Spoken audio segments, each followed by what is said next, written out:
अस्सलाम वालेकुम, आप देख रहे हैं डॉन न्यूज़ में का मेज़बान अब्दुल गफ्फार पुराम रिप्ले के एक और एपिसोड के साथ। अब से कुछ देर पहले पाकिस्तान क्रिकेट बोर्ड ने बड़ी खबर का ऐलान कर दिया कि पाकिस्तान के साबिक कप्तान और साबिक चीफ सेलेक्टर इंजमामुल हक पाकिस्तान के नए चीफ सेलेक्टर होंगे। डिटेल्स टू फॉलो लिखा हुआ है, लेकिन ज़रा ये कन्फर्म करते हैं कि फ़िलहाल जो स्ट्रक्चर चलता हुआ आ रहा है, यानी कि मिकी आर्थर, ग्रांट ब्रैडमैन, इससे पहले हारून रशीद साहब के साथ जो है वो कोचिंग पैनल में सिलेक्शन कमेटी में शामिल थे, वही मॉडल अभी जारी रहेगा और इंजमामुल हक चीफ सेलेक्टर होंगे। लेकिन उनके साथ जो पाकिस्तान के टीम डायरेक्टर हैं मिकी आर्थर और हेड कोच ग्रांट ब्रैडमैन, ये पाकिस्तान की सिलेक्शन कमेटी होगी और इस हवाले से हमारा एक ऑफिशियल कंफर्मेशन आना बाकी है। लेकिन पाकिस्तान क्रिकेट बोर्ड ने साबिक कप्तान इंजमामुल हक को चीफ सेलेक्टर मुकर्रर करके ऑफिशियल ऐलान कर दिया है। पुरान में इस हवाले तफसीली बात करेंगे। अब पाकिस्तान की एशिया कप और अफगानिस्तान की सीरीज़ के लिए टीम अनाउंस होनी है। इंजमामुल हक का पहला टास्क इस स्क्वाड की अनाउंसमेंट होगा, इस हवाले से हम बात करेंगे। हमारे साथ एशिया कप के ऊपर बात करने के लिए भी और अफगानिस्तान सीरीज़ आ रही है से बात करने के लिए मौजूद रहेंगे जब फ्लैम पॉइंट तनवीर अहमद। तनवीर से बहुत सारी बातें करेंगे, स्पेशली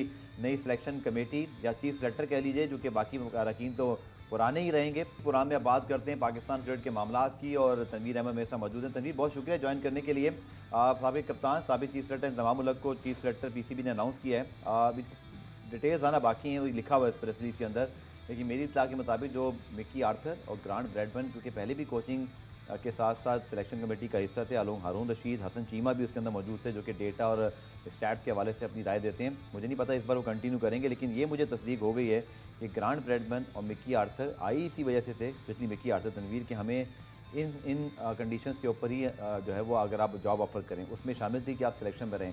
क्या राय आपकी? पहले तो इंजमामुल हक की बतौर चीफ सेलेक्टर तैनाती और फिर मिकी आर्थर, ग्रांट ब्रैडमैन और इंजमाम का जो एक इस वक्त एक समझिए सिलेक्शन कमेटी का जो एक फैसला है, इस पर आपकी क्या राय है? देखिए, उनके साथ जो कॉन्ट्रैक्ट हुआ मिकी आर्थर के साथ और हेड कोच जो हैं वो आए इसीलिए थे कि हम सिलेक्शन कमेटी भी पावर हमारे पास हों और हम जवाब दे भी। ठीक है, उनको अगर ये सब कुछ दिया गया था तो इसमें किसका हाथ था? सिस्टम का, आपके क्रिकेट बोर्ड का। क्रिकेट बोर्ड की वजह से ये कॉन्ट्रैक्ट दिए गए, वरना अगर क्रिकेट बोर्ड नहीं चाहता तो वो चाहे जो कुछ भी बोलते रहे, क्रिकेट बोर्ड ने नहीं देना। उस वक्त के क्रिकेट बोर्ड में नजर अच्छा, उसके बाद अब इंजमामुल हक साहब आए, जो कि मैं इस चीज़ को बिल्कुल नहीं मानता। मैं मानता ही नहीं कि इंजमामुल हक साहब को चीफ सेलेक्टर होना चाहिए। इनको होना ही नहीं चाहिए, क्योंकि पिछली दफ़ा भी थे, पिछली दफ़ा मैंने बोला था, फिर मैं वही पुरानी बातें करूँगा, फिर लोग बोलेंगे कि अभी भी ये क्या कहते हैं इमाम की बातें करता रहता है, इमाम की वजह इंजी भाई आए हैं तो इमाम को फ़ायदा होगा, ये होगा। मैं वो बातें दोबारा इमाम को सिलेक्ट किया था। मैं दोबारा नहीं कर रहा, दूसरों के साथ नाइंसाफ़ी भी बहुत की थी, तो मैं वो बातें बार बार नहीं करना चाहता। तो 100% ये पाकिस्तान की हिस्ट्री है, प्लस उसको कहीं ना कहीं फ़ायदा तो होगा। इंजी भाई अगर हैं तो कहीं ना कहीं तो होगा। दूसरी बात ये कि मैं हमेशा क्रिकेट बोर्ड से ये पूछना चाहता हूँ कि अगर आपने उनको चीफ सेलेक्टर, क्रिकेट बोर्ड को तो छोड़ दो ना, चलो उसको तो साइड पे कर दो, क्रिकेट कमेटी का हेड कौन है इस टाइम? मिसबाहुल हक। कौन लेके आया है इंजी भाई को? मिसबाहुल हक की रिकमेंडेशन होगी। तो फिर मिसबाहुल हक का फ़ायदा क्या? क्या फ़ायदा मिसबाहुल हक का? भाई बात ये है कि लोग मुझे कहते हैं, जब भी मिलते हैं लोग मुझे कहते हैं तेरे ना लिख शो करना सी बह के, ठीक है, तू बड़ियाँ गल्लां कर दें, तू ऐ कर दें, तू फलाना कर दें, तू ये करता है, ठीक है। बात ये है कि मेरे साथ जिसने भी शो करना है बैठ के, मैं खुली एडवाइस देता हूँ, खुली बात करता हूँ, आके शो करो मेरे साथ। अभी अब इंतजाम की सुने ना, मैं उन्हीं से रिलेटेड बातें कर रहा हूँ।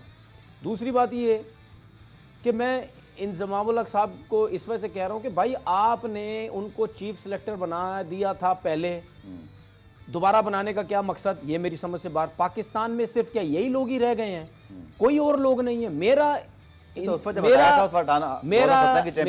इंजमामुल हक साहब को चीफ सेलेक्टर बनाने से पहले मेरा मिसबाहुल हक साहब से सवाल ये है कि भाईजान आप तो बड़ी बातें करते हैं टीवी पे बैठ के, आप बड़े क्रिकेट एनालिस्ट बनते हैं सारे बैठ के। बात ये है कि आपके साथ जो लोग क्रिकेट खेले हैं उनमें से कितने लोगों को आप बुलाते हैं या आपने बनाने की कोशिश की है? भाई इससे अच्छा ये होता कि आप चीफ सेलेक्टर ऐसे किसी क्रिकेटर को बनाते जो आपके बैच के है। भाई आपके बैच से पहले जो लोग, सुने ना मेरी बात सुन लें, नाम बताएं, मेरी बात तो सुने ना, मेरी नाम बताएं ना। बेताशा लोग हैं यार, मेरी बात सुन। कोई नाम बताएं, मैं आपको बताऊं, चॉइस बताते नहीं। हफीज चीफ सेलेक्टर बन जाता मेरे लिए बहुत था, इनके बैच का कोई भी लड़का चीफ सेलेक्टर बनता मेरे लिए ये बहुत था। मेरा मिसबा को समझाने का मतलब ये है कि आपसे पहले जो हैं वो उन्होंने घेर के रखा हुआ है क्रिकेट बोर्ड, जाते नहीं आगे पीछे, उसके अंदर लगे हुए हैं, बस हमें किसी तरीके से नौकरियां मिल जाएं। और आप भी काम आके यही सब कुछ कर रहे हैं। आप भी उन्हीं लोगों को, पुराने लोगों को, 90s के लोगों को ला के आप क्रिकेट बोर्ड में नौकरियां दे रहे हैं। और भाई प्रॉब्लम है ना, क्या प्रॉब्लम छोड़ो ना जान इनसे, नए लोग लाओ। अच्छा मुझे एक चीज बताओ, आप मुझे एक चीज बताओ, कितने दिन से इनको, कितने अरसे से हम इनको देख रहे हैं? ये 2019 में आए। ओ सर छोड़ो, 19 को छोड़ो। अगर ये 90s वालों ने अगर पाकिस्तान की क्रिकेट को अगर इतना कुछ देना होता ना, इतना कुछ बेहतर करना होता, तो हमारी क्रिकेट कब से बेहतर हो चुकी होती। और भाई 30 साल से इन्होंने पाकिस्तान क्रिकेट के लिए कुछ नहीं किया, ये ना अब करेंगे। सबको कुर्सियां चाहिए बस। तो ये मिसबा को सोचना चाहिए 92 का कि भाई आप अपने 92 का वर्ल्ड कप सर आप जिसने भी जितवाया हीरो कौन था? वो बस वो हमारे लिए अजाब बन गया है। नहीं ऐसे कोई ऐसे नहीं होता। वो हमारे लिए अजाब बन गया भाई। तो कहीं नहीं देखा कि कोई क्रिकेटर ये बोले कि किसी वर्ल्ड कप जितवा दिया तो अजाब। हाँ तो सीख है ना, उनको बर्दाश्त करना पड़ रहा है। आपकी जनरेशन ने वर्ल्ड कप क्यों नहीं जितवाया? हमें बर्दाश्त करना पड़ रहा है। जनरेशन ने वर्ल्ड कप क्यों नहीं जितवाया? भाई मैं क्या कह रहा हूँ, हमें बर्दाश्त करना पड़ रहा है। आपकी जनरेशन ने वर्ल्ड कप। अच्छा मुझे एक चीज बताओ, पाकिस्तान का वर्ल्ड कप, मेरा आपसे सवाल है, 50 ओवर का वर्ल्ड कप किसने जितवाया है? कौन लोग थे उसके अंदर? 92 में इमरान खान कप्तान थे। ठीक है, जो भी लोग थे, वकार नहीं थे। अच्छा जो भी लोग थे मुझे बताओ, उनमें से कितने लोग क्रिकेट बोर्ड में आ चुके हैं? पहली बात है, दुनिया भर में ऐसा होता है, हर क्रिकेट कितने तमाम क्रिकेट बोर्ड में राहुल द्रविड़ नहीं बने बस वक्त। कितने लोग आ चुके हैं? हाँ तो इंडियन टीम को देखो तो सही कर क्या रही है। तो इन्होंने क्या किया है? क्या करना ये जो हमारे आए, इन्होंने क्या किया? मुझे आपकी लॉजिक समझ नहीं आ रही कि आपको प्रॉब्लम क्या है। क्या किया है? आप क्रिकेट की बात देखे जाकर क्रिकेट की बात नहीं कर रहा मैं। तो और कौन सी बात कर रहे हैं? हॉकी की बात करें। नेशनल क्रिकेट में अकेडमी में आते हैं, क्या करके जाते हैं ये? कौन आया था? कितने लोग? आपके क्या सारी बातें मेरे से पूछेंगे? तो चीफ सेलेक्टर आए ना पहले। आपको नहीं पता? 2017 में चैंपियंस ट्रॉफी पाकिस्तान जीता, चीफ सेलेक्टर कौन था? मुझे एक चीज बताएं। नहीं 2017 में पाकिस्तान चैंपियंस ट्रॉफी जीता, चीफ सेलेक्टर कौन था? मेरी बात सुनिए। आप बात ही नहीं करेंगे। कौन था? मुझे से कंफर्म कर। कौन था? चलो इंजमाम उल हक थे। क्या हुआ उससे फिर? यंग लड़के सारे सिलेक्ट हुए, किसने किए वो? तो क्या ये जो सारे लड़के आए, आपके फखर जमान, आपके हसन अली, शादाब खान, ओ भाई ये पहले से हैं। ओ भाई उनको सिलेक्ट किया कैसे? पहले थे यार, मेरी बात सिलेक्ट किया सिलेक्शन कमेटी ने। ये 2017 का जो चैंपियन ट्रॉफी है ना, ये आपके अपने लड़कों की मेहनत से, उसके बाद अगर मैं सिलेक्ट किया तो खेले ना। उसके बाद मैं क्रेडिट अगर देता हूं तो मैं मिकी आर्थर साहब को क्रेडिट देता हूं, मैं और किसी और को नहीं क्रेडिट देता। कोच नहीं मानते? मैं नहीं मानता, लेकिन मिकी आर्थर कोच नहीं मानते। मैंने आपकी बात के ऊपर आप समझते हैं उसने कुछ किया नहीं, मुझे समझ नहीं आ रहा। आपकी बात कर रहा हूं मैं। अगर मैं बोलूं तो, अगर मैं बोलूं, वरना मैं कितनी दफा कह चुका हूं कि मिकी आर्थर को मैं कोच एज अ कोच आने ही नहीं देता पाकिस्तान टीम में, जिसका जो एटीट्यूड ऐसे। और वो कोच वो वहां इंग्लैंड बैठा है, यहाँ बैठ के पाकिस्तान की श्रीलंका में जो अप्रोच चेंज किसने चेंज कराई? मुझे एक चीज बताओ ना। नहीं अभी आपकी जो अप्रोच चेंज हुई, आप मॉडर्न डे क्रिकेट खेल रहे हो, किसने चेंज कराई? मिकी आर्थर ने कराई। सर छोड़े मेरी बात, छोड़े कि आप जवाब दें ना, बताएं, बात का जवाब तो दें, आर्गुमेंट करें ना। नहीं आर्गुमेंट भाई बातें आप कर रहे हैं कि वो मिकी आर्थर कोच ठीक नहीं है, इंतजाम आर्गुमेंट तो करें। अभी किसने चेंज करवाया? मिकी आर्थर करवाया। मिकी आर्थर ने आपकी टीम को चेंज किया, आप श्रीलंका में सीरीज जीते। मिकी आर्थर ने चेंज नहीं करवाया, किसने किया? वो जो आपका जो हेड कोच है उसने सब चेंज करवाया। सर अंडर आते हैं मिकी आर्थर के, छोड़े ना यार। अच्छा उससे पहले क्या था? आप नॉलेज तो पूरी अच्छा सुने मेरी बात, नॉलेज को छोड़ दें, नॉलेज को छोड़ दें जी। जब मिकी आर्थर की मैं बात कर रहा हूँ, ये बेकार कोच था, तो उस टाइम ये हेड कोच था जो अभी है, ये था उस टाइम पाकिस्तान टीम के साथ। कौन? ये अभी जो बना हुआ है चैंपियंस ट्रॉफी जब हम जीते, कौन था हेड कोच? मैं मिकी आर्थर की बात नहीं कर रहा। वेस्ट इंडीज में हराया, जब टीम का इंग्लैंड को इंडिया में हराया, टीम का गेम प्लान चेंज हुआ, आपकी टीम इस तरह खेलती हुई नजर आई, तो हेड कौन था? ये अब जो हेड कोच है ये है। तो ग्रांट ब्रैडबर्न को मिकी आर्थर लेकर आए अपनी टीम में। आप मिकी आर्थर पहले अपॉइंटमेंट मिकी आर्थर की हुई है। मिकी आर्थर को साइड पे आप कर दें। नहीं क्यों कर दूं? सुने ना, मिकी आर्थर जो चार्ट फ्लो है वो फॉलो कर रहा हूं। मिकी आर्थर डायरेक्टर है, उन्होंने अपॉइंट किया ग्रांट ब्रैडबर्न को। मिकी आर्थर को आप साइड पे कर दें। अभी जो हमारा हेड कोच है ना, ये इसी तरीके से ही अपनी टीम को चलाएगा जिस तरीके से अभी पाकिस्तान टीम खेल रही है, क्योंकि उसकी अप्रोच मुझे समझ आ गई है। इंस्ट्रक्शंस पर सर मुझे अच्छा डायरेक्टर हैं यार, मेरी बात सुनो, मेरा सिर्फ कहने का मकसद ये है कि ये पुराने लोगों से जब तक जान नहीं छूटेगी, हमारी क्रिकेट कभी भी बेहतर नहीं हो सकती। नई माइंड, नए सोच का बंदा कभी भी नहीं आ सकता। पाकिस्तान की टीम फायदा क्या इस क्रिकेट कमेटी का? वही लोग दोबारा बन रहे हैं। कमेटी किसको अपॉइंट करती है? भाई नए लोग कौन से नए? मेरा काम है, मैं तो यहाँ बैठता हूँ। मैं तो आपसे मैं अगर ग्राउंड के अंदर हूं ना, तो आप मुझसे सवाल भी करेंगे, भाई मुझे बताओ बंदे कौन है। मेरा तो काम नहीं है। जब बंदा सही गलत जैसा तैसा भी आएगा, मैं टीवी पे आके उसके लिए बात करूंगा। मेरी किसी से दुश्मनी नहीं है। मैं ये कहता हूं कि भाई मेरा खिलाफ क्या है, क्या है, वही तो पूछ रहा हूँ, क्या इख्तलाफ है? मेरा इख्तलाफ ये है हाँ। कि भाई जब एक दफा बंदा क्रिकेट बोर्ड में आ जाता है, हाँ। उसके बाद दोबारा किसी को लाने की जरूरत नहीं है। मेरा इख्तलाफ ये है। लेकिन हमारा मसला ये है, ये पुराने पुराने हर जगह कहीं ना कहीं पोस्टों पे आ जाते हैं। अभी कुछ चुप करके बैठे हुए हैं, उनको कहीं ऑफर मिलेगी, वो आके बैठ जाएंगे। तो भाई बात ये है कि जान छोड़ो। ये जान क्यों नहीं छूटती हमारी? क्योंकि इन ये स्ट्रांग है, अपने से नीचे लोगों को आने ही देते। मैं क्यों बात करता हूं मिसबा को, क्यों बार बार बोलता हूं? तो बिक्की एक मिनट, वो भाई को नए इंतजाम लोग को लेके निकाला आओ। भी तो गया था, तब वो क्यों नहीं पावर में थे? तब क्यों नहीं क्या बचा वो सके आपने? निकाला आपको गया था? 2019 के बाद इंतजाम को भी घर जाना पड़ा था, तब तो उनको कोई नहीं बचा सका। नहीं तो जाना आपके सिस्टम में लोग आते हैं इसी तरह, जाते हैं इसी यार, तरह। तो जाना पड़ा तो आपका जाना पड़ा सिस्टम था। है ये। अच्छा, पिछली दफा क्या जॉब थी उनकी? Chief selector. अभी क्यों दी चीफ सिलेक्टर? तो क्यों, इसमें क्या हर्ज है? भाई कोई और ओहदा दे दो ना, कोचिंग की तरफ ले आओ, नीचे की तरफ ले आओ। चलो, सब कुछ मुझे करो। ब्रेक लेने के पुराने मेरी बात हाँ। सुनो एक और।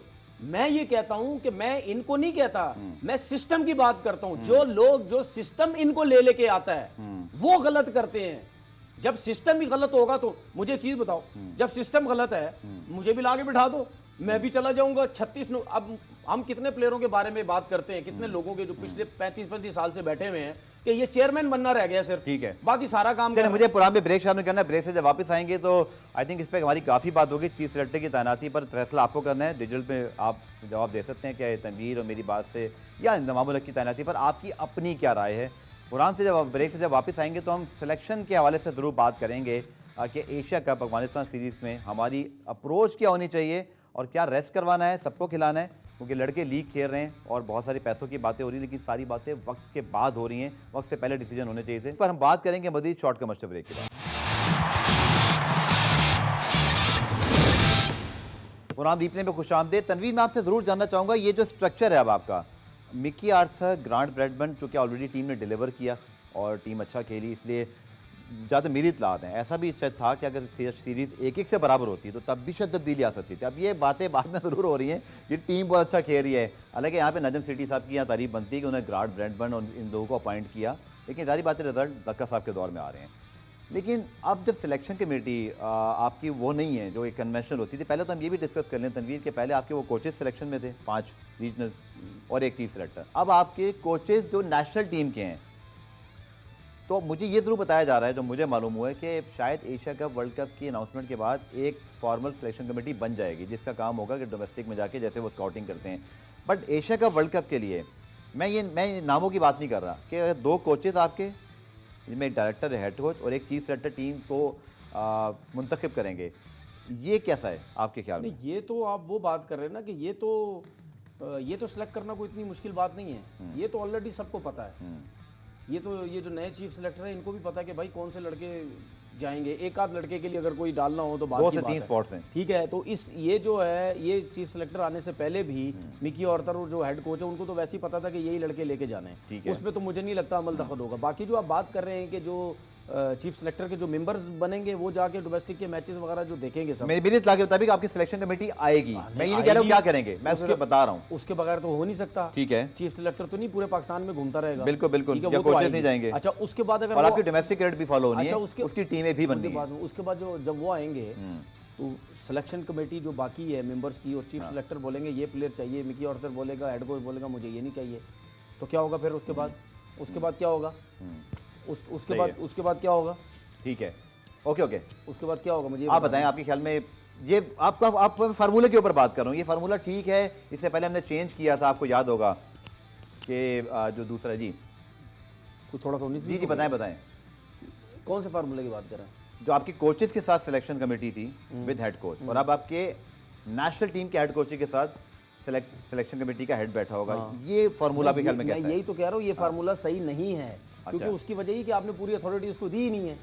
उसकी पूरी किसको? हेड कोच को या चीफ सिलेक्टर को? ये चीफ सिलेक्टर को भी। चीफ सिलेक्टर अपनी टीम के साथ अगर बोलेगा कि ये लड़का मैं चाहिए, ये लड़का नहीं चाहिए। माजी में तनवीर ऐसा हुआ, आपको याद होगा, रिपोर्टेडली बहुत सारे चैनल्स पे खबर आई थी और ये इसमें हकीकत भी थी कि मिकी आर्थर और इंतजाम जब सरफराज अहमद कप्तान थे, सरफराज शायद इतने ज़्यादा उस वक्त पावरफुल नहीं थे, हालांकि कैप्टन ज़रूर थे, मेरी अपनी खबरों के मुताबिक, जो उस वक्त की अगर मीडिया की रिपोर्ट्स पढ़ें, इंजमाम और मिकी आर्था का क्लैशेस होते थे, आर्गुमेंट्स होते थे, चूंकि दोनों मिकी आर्था स्ट्रांग बहुत है, नजम सेठी ने उनको बड़ी पावर दी थी, इंजमाम पाकिस्तान क्रिकेट का बड़ा नाम है, तो जाहिर बात है वो बात कर सकते थे।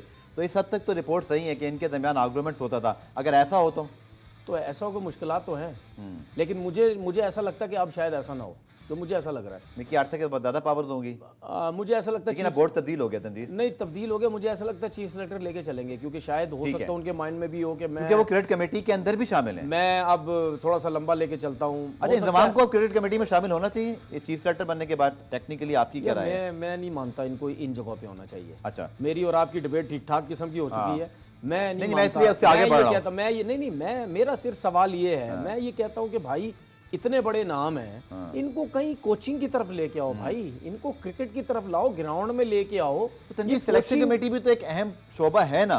मैं ये नहीं कह रहा कि आप गलत बात कर रहे हैं, मैं सही आपकी बात से एग्री कर रहा हूँ कि बहुत सारे क्रिकेटर, सिर्फ इंजमाम नहीं, यूनुस खान भी हैं, मिसबाउल हक खुद हैं, मोहम्मद हफीज हैं, आपके बहुत सारे क्रिकेटर्स हैं, सब अपना अपना कहीं ना कहीं रोल प्ले कर रहे हैं। यार मेरी बात सुनो, आपकी बात से मैं एग्री करता हूँ कि कोचिंग पे जाना चाहिए मेरी बात लोगों को समझने की जरूरत है।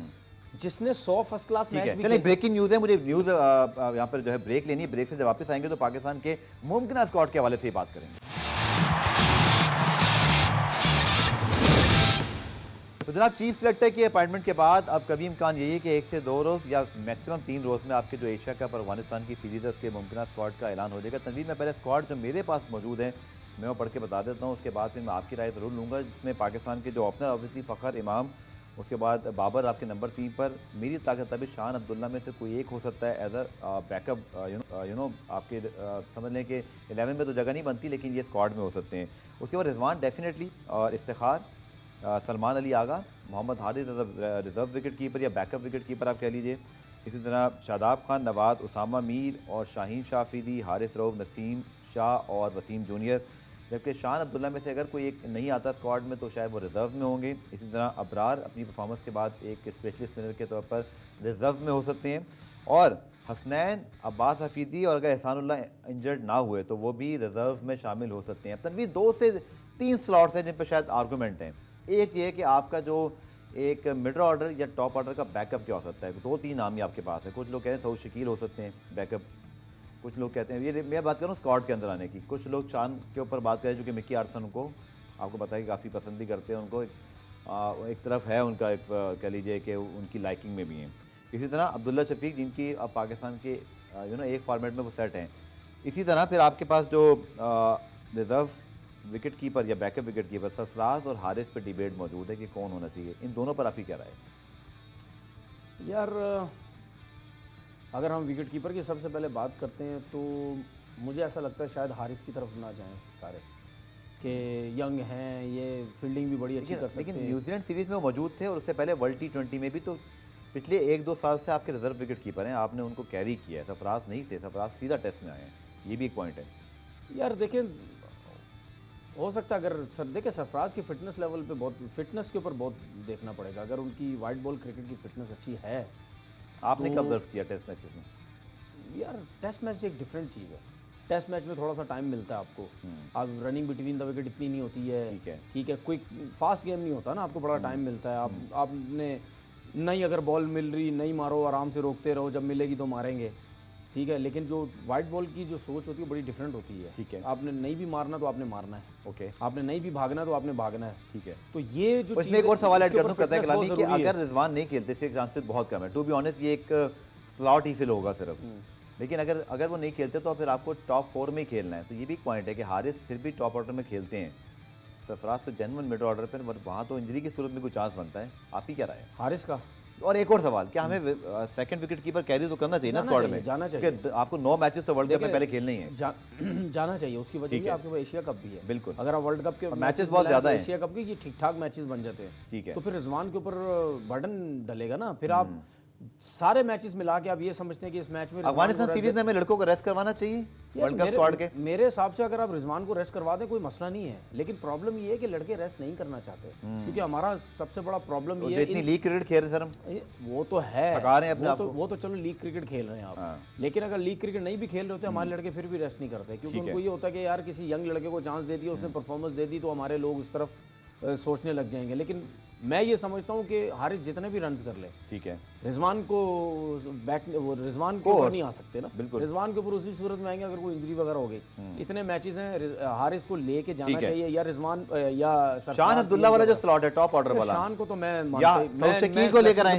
अच्छा, मैं आपसे अगर पूछूं, चूंकि देखिए आपकी 11 में फखर, इमाम, बाबर, रिजवान, इफ्तिखार, सलमान, आपका तकरीबन टॉप 6 बनता ही है 11 वाला, तो आपको कितने बैट्समैन स्क्वाड में एक आध रखना चाहिए? अगर सऊद शकील होता है टीम के अंदर तो सऊद शकील बुरा ऑप्शन तो नहीं है। लेकिन एक और बात, अगर आपका खुदा ना खास्ता कोई टॉप ऑर्डर का प्लेयर इंजर्ड हो गया, फिर सऊद शकील ने आखिरी सीजन इंग्लैंड के अगेंस्ट के लिए ना वो डेब्यू किया था, उसके बाद वो स्क्वाड में नहीं है, 50 वनडे के T20 के स्क्वाड में नहीं है, एक आध 50 में भी है, 50 उन्होंने डेब्यू पर है। मैं उसकी बात ये कर रहा हूँ कि जिस तरीके से वो बैटिंग कर रहे हैं टेस्ट क्रिकेट में, ये मत सोचें लोग कि वो बहुत स्लो बैटिंग कर रहे हैं या तेज नहीं खेलते, ठीक है, लेकिन उनमें एबिलिटी है। अगर आप उनकी फर्स्ट क्लास क्रिकेट की परफॉर्मेंस देखें, लिस्ट ए की बहुत अच्छी है, आप उनको लेके जा सकते हैं। अगर टेस्ट क्रिकेट में मिडिल ऑर्डर इतना अच्छा परफॉर्म कर रहा है, तो वो वनडे में अगर एक मिडिल ऑर्डर आपको अच्छा मिल रहा है और परफॉर्म भी कर सकता है, तो आपको क्यों नहीं उसको चांस देना चाहिए? आप जरूर आप उसको सेलेक्ट करें। चौथे फास्ट बॉलर जो कि देखें हारिस, नसीम और फिर आपके पास जो शाहीन की चॉइस है वो तो मौजूद है।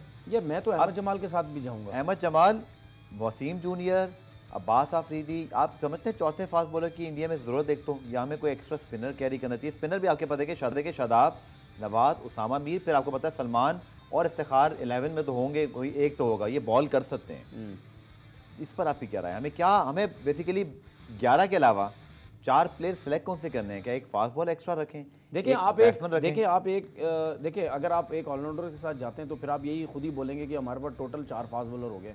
2 ऑलराउंडर आपके स्पिनर हैं, शादाब, नवाज। हाँ नहीं वो तो स्पिनर हो गए ना, मैं फास्ट बॉलर ऑलराउंडर की बात कर रहा हूँ।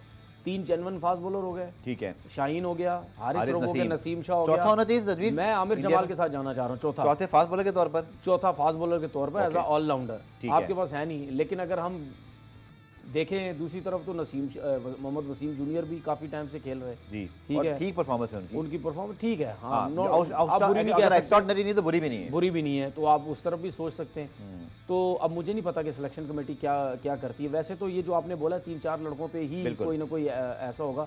स्पिनर्स के ऊपर हमें इतना ज़्यादा सोचने की ज़रूरत नहीं है। तनवीर अहमद के साथ हमारी गुफ्तगू जारी है पाकिस्तान की एशिया कप अफगानिस्तान के स्क्वाड के हवाले से। मिलते हैं शॉर्ट कमर्शियल ब्रेक के बाद।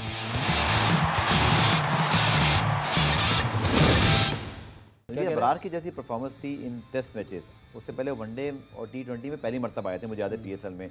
अगर स्क्वाड में नहीं भी है कि रिजर्व में हम उनको रख सकते हैं, खुदा ना खासा कोई इंजरी होती है तो यार आपका बैकअप क्या प्लान होगा? आपने इब्रार को लेके जाना है ना वर्ल्ड कप में, तो आपके पास बहुत अच्छा ऑप्शन है, आप उसको एशिया कप में खिलाएं। खिलाना चाहिए उनको, खिलाना चाहिए। उसामा मीर देखिए परफॉर्म करते आ रहे हैं यार, उसामा मीर को भी रख लो, उसको भी रख लो। स्क्वाड में जगह नहीं बन रही तनवीर, मुश्किल आपके पास 3 चॉइसेस हैं 12 के अलावा। क्या 3 चॉइसेस? 15 रुकनी टीम जाती है ना तनवीर, 11 मैंने आपको बता दी है जो आपकी मेन 11 है। उसके बाद आपके पास डेफिनेटली बैकअप में अगर आप देखें तो एक बैट्समैन तो आपको बैकअप में रखना ही है। नहीं वो तो रखना है, तो मुझे बताए ना कि आप कितने फास्ट बॉलर लेके जाएंगे? देखिए वसीम जूनियर को मिला के 4 ही हैं। हाँ तो नहीं, आमिर जमाल भी है ना साथ में। आमिर जमाल मेरे स्क्वाड में मुझे लगता है कि वो बैकअप में कहीं हो सकते हैं, सरप्राइज इंक्लूजन हो सकता है, लेकिन वो कहीं ना कहीं कंडीशन में है। लेकिन कहीं ना कहीं जगह बनानी चाहिए इब्रार की। मैं समझता हूँ इब्रार को लेके जाना चाहिए, उसको खिलाना भी चाहिए। आपको चेक हो जाएगा कि वाइट बॉल क्रिकेट में कैसी वो बॉलिंग कर रहा है, क्या बहुत ज्यादा मार खा रहा है। अगर वो नहीं, तनवीर अगर उसामा मीर को अगर आप देखें 6 मैचों में 10 आउट हैं और फिर उसके बाद उनका वाइटलिटी प्लस बहुत इंप्रेसिव रहा, जिसकी वजह से जो दुनिया भर की और दी 100 के अंदर भी वो रैंकिंग में आए। तो हमारी सिलेक्शन ज्यादातर ये देखिए अब इंग्लैंड से हो रही है पाकिस्तान टीम की। नहीं वो तो खैर न्यूजीलैंड, हमारा जो इंग्लैंड में बैठा हुआ है, पाकिस्तान क्रिकेट बंद कर दो। तनवीर उसामा के केस में तो ये था कि वो न्यूजीलैंड की सीरीज में खेले थे, वहाँ परफॉर्म किया था, फिर वो इंग्लैंड गए। अभी हमारे कुछ फास्ट बॉलर जो हैं, ठीक है, वो मोहम्मद अब्बास जो हमारे फास्ट बॉलर, वो इंग्लैंड में आउट कर करके बातें कर रहे हैं कि जी मेरे को पाकिस्तान टीम में सेलेक्ट नहीं किया जा रहा, मैंने 650 आउट कर दिया। भाई आपने कितने 2, 3, 4 सीजन जो भी है वो आपने इंग्लैंड की काउंटी में खेल के आउट किए हैं भाई, कितने सही है ना, वहाँ खेल के आपने 650 आउट कर दिए। जब वो खेले थे यूई की विकेट पे भी 10 आउट किए थे यार। मेरा इन लोगों से सवाल ये है कि जब आप बाहर हुए तो क्यों बाहर हुए? हम तो देखिए, हम तो सियासत की नजर हुए, लेकिन आप तो सियासत की नजर नहीं हुए। आपको तो गेंद ही नहीं पहुंच रहा था, आपको तो गेंद ही पहुंच नहीं रहा था। आपको तो गेंद ही नहीं पहुंच रहा था भाई। ऑस्ट्रेलिया में अच्छे बैकअप, एक अच्छा चॉइस हो हाँ सकते तो हैं भाई बैकअप ठीक, के नहीं नहीं ऑस्ट्रेलिया में। नहीं यार, ये कोई बात नहीं होती। मैं आपसे पूछ रहा हूँ, आपके ख्याल में क्या इफेक्टिव हो सकते हैं? इंग्लैंड में ज्यादा सीम होता है, सर ऑस्ट्रेलिया में बाउंस ज्यादा है। जो लड़का टीम से बाहर हो गया, हाँ। उसको ये मत सोचो कि वो ऑस्ट्रेलिया में इफेक्टिव हो सकता तो उसको सिलेक्ट कर लिया, ठीक है। पाकिस्तान में नहीं हो सकता तो ड्रॉप कर दिया। ऐसे नहीं है भाई, दूसरे भी खेलने आए हुए, ओके, वो भी चाहते हैं कि वो भी हर कंडीशन में क्रिकेट खेलें। सही है। ठीक है, तो उनको सिलेक्ट करो। अब वहां जाके इंग्लैंड में जाके काउंटियों में आउट करके चलिए मैं क्विकली अगर आपसे पूछूं, सिलेक्ट नहीं कर रहे हैं, हमारे पास 11-11 अगर हम इंग्लैंड में होते ना, हम होते तो 800 आउट लगे हुए होते हमारे अभी, अगर हम भी इंग्लैंड में जाके काउंटियां खेल रहे हैं। आखिर में आपसे मेरा सवाल है, क्योंकि हम ये सिलेक्शन के मामले को यहाँ आज खत्म करते हैं। आपके 11 तकरीबन फाइनल है जो आप न्यूजीलैंड में खेले थे, मैं बता भी देता हूँ। जैसे फ़खर, इमाम, बाबर, उसके बाद आपके पास रिजवान आ गए, इफ्तिखार आ गए, सलमान अली आ गया, उसके बाद डेफिनेटली इफ्तिखार, हारिस, फिर शादाब नवाज, आपके 2 ऑलराउंडर। शायद इनमें से एक रिप्लेस भी हो सकता है विद आमिर जमाल, ठीक है जी। लेकिन फिर उसामा मीर चूँकि खेल रहे थे, मुझे लगता है कि चाहे वो 11 का हिस्सा हो भी सकता है। अच्छा एक मिनट, ये आप एक मैं सवाल कंप्लीट कर लूँ। उसके बाद शाहीन, हारिस, वसीम, ये आपकी 11 है। मैं आपसे अगर पूछूं एक्सपर्ट ओपिनियन कि 11 जो आपके श्योर शॉट होते ही हैं ना, आपको पता होता है, इंडिया को भी पता है, आज 4 जो प्लेयर एक्स्ट्रा सेलेक्ट करने हैं स्क्वाड में, 15 रुकनी टीम है for Asia cup and Afghanistan, वही टीम वर्ल्ड कप भी जाएगी। यार आप क्या रखेंगे? एक फास्ट बॉलर एक्स्ट्रा रखेंगे, स्पिनर रखेंगे, बैकअप विकेट कीपर तो लाजमी है, एक आपका टॉप ऑर्डर का प्लेयर, आपकी क्या तरजीह होगी? यार सऊद शकील, वनडे क्रिकेट के हिसाब से बात कर रहा हूं, मिड ऑर्डर के लिए सऊद शकील एक हो गया आपका। फिलहाल एशिया कप के लिए बरार, ओके, आमिर जमाल, ठीक है। और एक्स्ट्रा विकेट कीपर एक। एक्स्ट्रा फास्ट बॉलर नहीं रखेंगे आप? आमिर जमाल को रखेंगे? मैं आमिर जमाल के साथ जाऊंगा। अच्छा मुझे एक चीज़ बताए ना, ठीक है। हम आमिर जमाल आमिर जमाल आमिर जमाल आमिर जमाल किए जा रहे हैं, किए जा रहे हैं, किए जा रहे हैं, कब खिलाओगे उसको? सर जो उसने मोइन अली के खिलाफ आपको मैच जितवाया था एक T20, उसके बाद उसको वर्ल्ड T20 में होना चाहिए था। मैं यही तो कह रहा हूँ, कब खिलाओगे उसको? हम कहते हैं ये मजाक नहीं था कि हम ऑस्ट्रेलिया गए और हमारे पास आमिर जमाल जैसा ऑलराउंडर, हम 2 स्पिनर लेके चले गए। यार होना नहीं चाहिए था यार, खिलाना चाहिए था। मुझे एक चीज बताए, हम शोर मचाई जा रहे हैं, आमिर जमाल नहीं है, आमिर और उसने PSL के पास जाके साइंस के लिए भी अच्छा खेला। ऑलराउंडर नहीं है हमारे पास, जी। एक ऑलराउंडर हमारे पास आ गया तो उसको कब प्रॉपर चांस दोगे? कब पता चलेगा कि भाई वो बैटिंग भी कर सकता है, बॉलिंग भी कर सकता है? जब आप उसको एशिया कप खिलाएंगे नहीं, जब आप उसको वर्ल्ड कप में नहीं लेके जाएंगे, खिलाएंगे नहीं, तो कैसे आपको पता चलेगा? एक और चीज़, 2 आपके प्लेयर ऐसे मर्द हुए रिसेंट टाइम में जिनके अंदर फ्लैम्बॉयंस है, बट वो T20 के थे। मैं आपकी एक्सपर्ट ओपिनियन जा रहा हूँ। जैसे साइम अयूब में एक वो क्वालिटी है कि अगर खुदा ना खास्ता अगर आपका टॉप 3 में कोई इंजर्ड हो जाए, अल्लाह ना करे, फ़खर, बाबर या इमाम या इवन कोई और टॉप ऑर्डर, तो क्या वो भी एक ऐसा आपका चॉइस हो सकते हैं रिजर्व में? चूँकि उन्होंने वो शो किया है कि वो कैसी क्रिकेट खेल सकते हैं। मैं आपसे पूछ रहा हूँ, लेकिन क्या ऐसा हम एक कोई कभी एक्सेप्शनल केस होता है कि अगर इतना अच्छा लड़का परफॉर्म कर रहा है, टैलेंटेड है, उसको थोड़ा बैक करें, या अभी आप समझते हैं नहीं थोड़ा सा टाइम है? हम तो कहते थे कि ये दूसरा सईद अनवर आ गया हमारे पास। मैं आपसे पूछ रहा हूँ, हमें वनडे में लाना चाहिए उनको? सही है। मसला ये है कि जिस तरीके से साइम अयूब ने अपनी क्रिकेट स्टार्ट की, बैटिंग स्टार्ट की, उस हिसाब से तो बहुत अच्छा लगा, लेकिन जिस तरीके से वो आउट हो रहा है, उस तरीके से उसको आगे सिलेक्शन नहीं मिलेगी जिस तरह वो आउट हो रहा है। ठीक है, 0 ज़्यादा हो रहे हैं उसके। वर्ल्ड कप के रिजर्व में थोड़ा सा मुझे नहीं लगता प्री मैच्योर हो जाएगा एशिया कप और वर्ल्ड अगर कप। आखिरी सवाल, अगर हमें टॉप ऑर्डर में अब्दुल्ला, शान और शायद मुझे याद नहीं पड़ रहा, नहीं मैं आपसे पूछ रहा हूँ, चाहिए भाई, मैं आपसे पूछ रहा हूँ, आपके ख्याल में अगर टॉप ऑर्डर में हमें कोई रिजर्व में रखना है, क्योंकि जाहिर बात है अल्लाह ना करे कोई इंजरी हो, वर्ल्ड कप में स्क्वाड में ना सही, रिजर्व में तो आप रखते ही हो ना कि आपका ये प्लान है, आपका टॉप ऑर्डर का रिजर्व आपके ख्याल में कौन होना चाहिए? क्या वो हारिस भी हो सकते हैं एक ऑप्शन? क्या आप फिर अब्दुल्ला शफीक को रखेंगे? यार टॉप ऑर्डर में तो फिर आपको ऐसा प्लेयर रखना है जो टेक्निकली बड़ा अच्छा हो, ठीक है, या रन्स बनाने वाला हो। फिलहाल जो मुझे ऐसा लगता है कि जिस तरीके से इमामुल हक जिस तरह खेल रहे हैं, नहीं मैं इनके बैकअप की बात, हाँ मुझे पता है, मैं उसी हिसाब से उसी तरफ ही आ रहा हूँ। जिस तरीके से इमामुल हक वगैरह बैटिंग कर रहे हैं, स्ट्राइक रेट स्लो के साथ बैटिंग कर रहे हैं, तो इनके साथ कोई ना कोई ऐसा प्लेयर होना चाहिए जो कम से कम थोड़ा सा जिनका स्ट्राइक रेट बेहतर भी हो। अगर आप स्लो स्ट्राइक रेट के साथ बैठेंगे तो आपकी ओपनर कौन है चॉइस ऐसी? यार अब्दुल्ला शफीक ही मुझे लगते हैं, या हारिस को क्या ऊपर फिर आप ट्राई करोगे एज अ बैट्समैन? उन्होंने वर्ल्ड T20 में अच्छी बैटिंग की थी, बहुत बड़े स्कोर नहीं बनाए बट इफेक्टिव स्कोर थे। रबादा के खिलाफ जैसी बैटिंग की, न्यूजीलैंड के खिलाफ मैच को फिनिश किया। यार अभी जो आप जो सरफराज तो मिड ऑर्डर में खेलते हैं, आप जो अभी टूर्नामेंट खेलने जा रहे हैं ना, हाँ, उसमें आप सोचते भी नहीं है कि यार हम किसी नए लड़के को चांस दे दें यहाँ पे, क्योंकि हम पुराने किसी के साथ ही जाएंगे। ठीक है, वैसे अब्दुल्ला शफीक मेरे हिसाब से बुरी चॉइस नहीं है। हाँ, एक्सपीरियंस भी इंटरनेशनल।